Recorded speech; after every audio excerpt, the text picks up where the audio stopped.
गीत तो नचते पड़ ऐसे कि बगल में सिद्धपीठ थावे वाली माई के मंदिर बा। एक बार माई के नाम पर दोनों हाथ सबको हाथ उठा दी तो भैया मनोज भैया तने को जयकारी मार दो।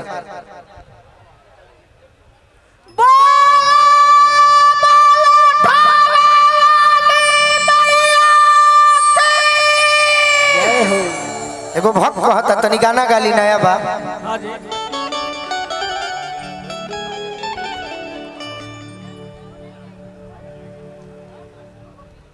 रमगया यादव जी मुखिया बलुअन सागर के माध्यम से बहुत बहुत आशीर्वाद मिलल। भक्त एगो बड़ाई करता माई के आ कहत का बा फिरोज भैया कि रह सुभागतवा खाती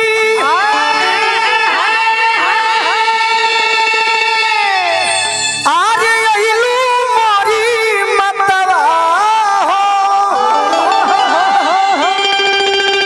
जगतवा पूजे ना तो महिमा विश्व विख्यातवा हो जगतवा पूजे ना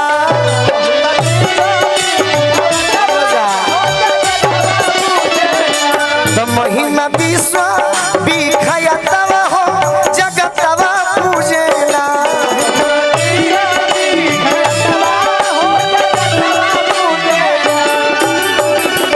रहसु भगतवा खाती अइलू मोरी मतवा हो जगतवा पूजे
चाहत जी है तू तनी साइड रह आवा है